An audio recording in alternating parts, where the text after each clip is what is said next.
ईपीएएम करके कंपनी है, ईपैम आप कह दें उसको तो भी चलेगा।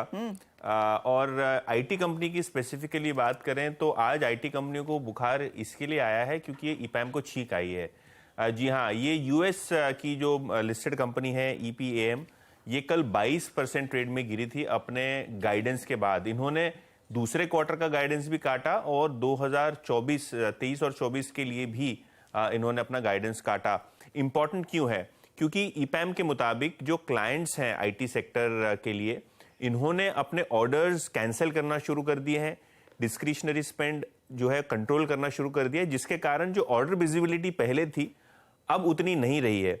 इनफैक्ट जो Q2 और 2023 का डिमांड कंसर्न्स पे गाइडेंस कट हुआ है, उस पे ईपैम का कहना है कि clients have become more cautious with spending specifically in the build segment of global IT services market। तो कहीं ना कहीं जो client spending को लेके concerns हैं वो अब रियल बन रहे हैं। इनफैक्ट ऑर्डर कैंसिलेशंस की बात हो रही है पहली दफे। तो शायद इसी वजह से स्टॉक में भी आपने प्रेशर देखा।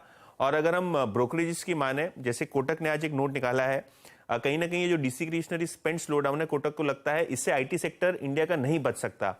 तो ये ग्लोबल फिनोमिनन है, ये एक्सपेक्टेड था कि डिमांड स्लो डाउन होगा।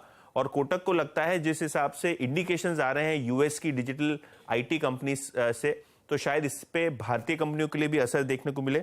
इनफैक्ट कोटक को लगता है कि जो पहला क्वार्टर है FY24 का, ये Q4 से वीक होना चाहिए। तो ये जो क्वार्टर के रिजल्ट्स आ गए, जहां वीकनेस हमने आईटी सेक्टर में देखी थी, उससे ज्यादा वीकनेस Q1 में आएगी और कमेंट्री भी इसी प्रकार की रहेगी। तो ब्रोकरेजेस भी ये मान रहे हैं कि जो ईपीएम के नतीजे के टेक अवेज हैं और जिस हिसाब से क्लाइंट ऑर्डर कैंसिलेशन हो रहे हैं, भारतीय आईटी कंपनियों पे भी इसकी असर फर्स्ट क्वार्टर ऑनवर्ड्स देखने को हमको मिलेगी। तो Q1 में शायद स्थिति इन कंपनियों की और भी बिगड़ती हुई दिखाई देगी। शुक्रिया यतिन इस पर्टिकुलर अपडेट के लिए। तो